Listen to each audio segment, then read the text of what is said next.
সমিতি লিমিটেড। আমি এ সমিতিতে 6 বার সেক্রেটারির দায়িত্বে ছিলাম। বলছি এ সমিতির কথা। সমবায় গর্বদেশ, বৈষম্যহীন বাংলাদেশ। মহাজনী প্রথার বিলোপ ঘটিয়ে এদেশে গড়ে ওঠে সমবায়। নিজেদের অর্থ, শেয়ার ও সঞ্চয় আমানত হিসাবে জমা করে এবং তাহাদের ঋণ নিয়ে নিজেরা লাভবান হওয়ার কর্মকাণ্ডই সমবায়। বীরনারায়ণ সমবায় সঞ্চয় ঋণদান সমিতি লিমিটেড 1996 সনে নিবন্ধিত হয়। বর্তমানে সমিতির সদস্য সংখ্যা 700+। সমিতি প্রতিষ্ঠার পূর্বে সদস্যগণের ব্যাংক থেকে ঋণ গ্রহণ করে ব্যবসা বাণিজ্য পরিচালনা করতে অনেক দুর্ভোগ পোহানো সহ অনেক সময়ক্ষেপণ করতে হতো। এ সকল প্রতিবন্ধকতা থেকে বাঁচতে নিজেদের অর্থ, শেয়ার ও ক্ষুদ্র ক্ষুদ্র সঞ্চয় আদায় করে মূলধন সৃষ্টি করে উক্ত মূলধন সদস্যদের মধ্যে বিতরণ ও কিস্তি মোতাবেক আদায় করে সমিতিটি বর্তমানে অর্থনৈতিকভাবে স্বাবলম্বী হয়েছে। দারিদ্র বিমোচন সমবায় আন্দোলনের মূল কথা। তাই জাতীয় প্রবৃদ্ধি অর্জনে সমবায় হোক আমাদের সুফল হাতিয়ার। উন্নত দেশ গড়ার কাজে আমাদের আরও পরিশ্রমী হতে হবে। সমবায়ীদের সৎ ও নিষ্ঠার সাথে কাজ করতে হবে। গতিশীল নেতৃত্বের মাধ্যমে সমবায়কে কাঙ্ক্ষিত লক্ষ্যে নিয়ে যেতে হবে। 30 জুন 2024 তারিখে এ সমিতির মোট মূলধনের পরিমাণ হয় 1,93,91,182 টাকা। উহার মধ্যে সদস্যদের কাছে সুদাসল পাওনা 96,67,999 টাকা। সদস্যদের সঞ্চয় জমা 68,22,351 টাকা। শেয়ার জমা 1,84,000 টাকা। 2023-24 অর্থ বছরে সঞ্চয়ে সুদ প্রদান করা হয় 5,97,760 টাকা। শেয়ারের লভ্যাংশ বিতরণ করা হয়েছে 21,790 টাকা। এ সমিতির 44% জমি আছে, যার বর্তমান মূল্য প্রায় 1 কোটি টাকা। একটি দোকান আছে। সমিতির জমিতে সবজি উৎপাদন করা ও পুকুরে মাছ চাষ করা হয়। সদস্যগণ সমিতি থেকে ঋণ নিয়ে ইজি বাইক ক্রয়, সেলাই মেশিন ক্রয় করে নিজেদের কর্মসংস্থান গড়েছে এবং সদস্যগণ বিভিন্ন ব্যবসা পরিচালনা করে আসছে। এতে প্রায় 100 জন লোকের কর্মসংস্থানের সুযোগ হয়েছে। মৎস্য চাষ, হাঁস মুরগি, গরু ছাগল পালন ও কাপড়ের ব্যবসা উল্লেখযোগ্য।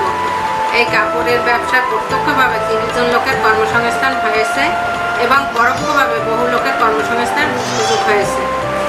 সমিতির বৃক্ষরোপণ কর্মসূচি চলমান আছে ও বাল্যবিবাহ নিরোধে সক্রিয় ভূমিকা পালন করছে।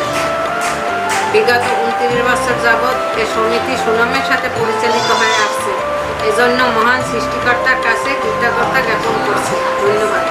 আমি বিরু পারভিন। এই সমিতির সাথে আমিও দীর্ঘদিন যাবৎ এই সমিতির সাথে আছি। আমরা অল্প সুদে এখান থেকে টাকা নিয়ে আমরা অনেক স্বাবলম্বী হয়েছি। আমার 3টে সেলাই মেশিন আছে, আমি বাসায় কাজ করি এবং এখন বিনা পুঁজিতে আমরা এখান থেকে কাপড় নিয়ে কাপড় থেকেও কিছু লাভবান হই এবং সাথে সাথে আমরা মজুরিটাও পাই। এজন্য আমরা অনেক আর কি সমিতির জন্য আমরা অনেক অনেক সন্তুষ্ট। আমরা এই সমিতির শুভকামনা করছি। আলহামদুলিল্লাহ, আমি পারভেজ খন্দকার।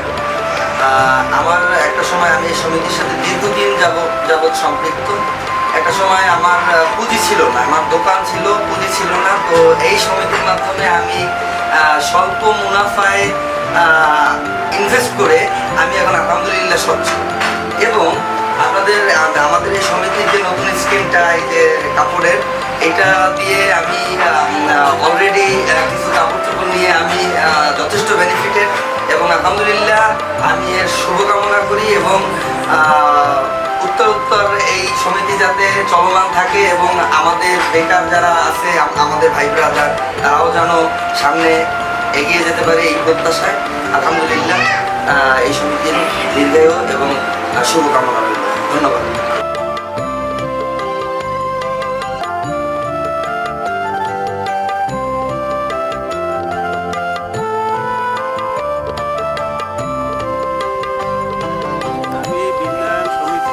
সদস্য। আমি পুকুরে মাছ চাষ করি। আমি তার পাশাপাশি কিছু শাকসবজি চাষ করি। আমি এই জমি দেখাশোনা করি। আমি কৃষিকতা করি। আমি কৃষিকতা করে ভালো লাভবান হয়েছি। আসসালামু আলাইকুম, আমি মোহাম্মদ হারুন রশিদ, বীরনারায়ণ সমবায় সঞ্চয় ঋণদান সমিতি লিমিটেড একজন সদস্য। গ্রামে মহাজনী প্রথার বিলোপ ঘটিয়ে এই সমিতির উদ্যোগ গ্রহণ করি। গ্রামের গরিব লোকদের কর্মসংস্থান সুযোগ সৃষ্টি করার জন্যই এই সমিতির কার্যক্রম শুরু করা হয়েছে। এই সমিতি 1996 সালে নিবন্ধিত হয়। বর্তমানে সদস্য সংখ্যা 700+। এই সমিতির মাধ্যমে সদস্যগণ বিভিন্নভাবে উপকৃত হচ্ছে।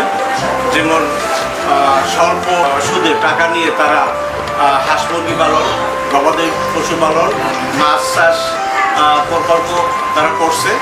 এবং এই সমিতির মাধ্যমে আমরা বৃক্ষরোপণ কর্মসূচি চালিয়ে যাচ্ছি। বাল্যবিবাহ নিরোধে আমাদের সক্রিয় ভূমিকা রয়েছে। আমরা বর্তমানে কাপড়ের ব্যবসা শুরু করেছি। এই কাপড়ের বিজনেসটা এমন, আমাদের সমিতির সদস্যদের ভিতরে যেসব অসহায় গরিব লোক আছে তাদেরকে দিয়ে কাপড় বিক্রি করার ব্যবস্থা করেছি। আমরা সুলভ মূল্যে এই কাপড় বিক্রি করছি। এতে ক্রেতা বিক্রেতা উভয়ই স্বাবলম্বী হচ্ছে এবং সমিতিও লাভবান হচ্ছে। আমরা আগামীতে আরও নতুন নতুন প্রকল্প গ্রহণ করব। আমাদের মৎস্য খামার আছে, সেই পুকুরের পাড়েই সবজি উৎপাদন করছি। আমরা সকলে এতে স্বাবলম্বী হচ্ছি।